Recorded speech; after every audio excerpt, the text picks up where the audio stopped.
Radio সারাবেলা গাইবান্ধার একটি গুরুত্বপূর্ণ সম্প্রচার মাধ্যম, যার মাধ্যমে গাইবান্ধার গণমানুষ এবং আমাদের রুট লেভেলে যারা চরাঞ্চলের মানুষ আছে এবং যারা নিজে বিভিন্ন অবহেলিত মানুষ, তারা কিন্তু অনেক তথ্য পাচ্ছে এবং মানুষ সমৃদ্ধ হচ্ছে। সেই সাথে তারা বিনোদন বা বিভিন্ন কালচার এবং গাইবান্ধার সংস্কৃতিকে তারা তুলে ধরছে। তো এটা সম্প্রচারের একটি নতুন মাত্রা, গাইবান্ধার জন্য একটি বলবো যে আমরা একটা সম্ভাবনাময় একটা দ্বার এখান থেকে উন্মুক্ত করতে পারি এবং তারা সেই কাজগুলি এতদিন দেখিয়ে আসছে এবং এগিয়ে যাচ্ছে। এগিয়ে তারা 9টি বছর পার করে 10 বছরে পদার্পণ এবং নবম বর্ষপূর্তি উপলক্ষে তাদেরকে আমরা তাদের পুরো টিমকে এবং সেই সাথে আমরা তাদের নির্বাহী পরিচালক সহ যারা আমাদের এই কর্মযজ্ঞে আছেন এবং আমার সামনে অর্থাৎ ক্যামেরার বিপরীতে যারা আছেন, তারা অক্লান্ত পরিশ্রম করে রেডিও সারাবেলাকে এগিয়ে নিয়ে যাচ্ছেন।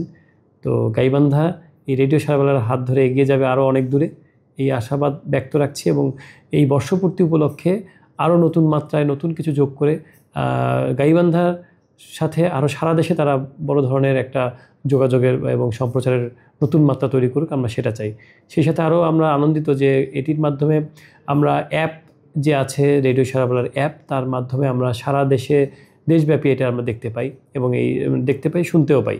দুটি প্রচারিত হয় এবং এটা ভিডিও আকারে আমরা দেখতে পাই। যে কোনো আলোচনা বা যে কোনো প্রোগ্রাম আমরা এই রেডিও সারাবেলার আমরা দেখে থাকি। তো এটা ভালো উদ্যোগ, আমরা চাই আরও ভালো নতুন মাত্রা যুক্ত করে তারা এগিয়ে যাক। এই শুভকামনা রেখে আমি শেষ করছি। ধন্যবাদ।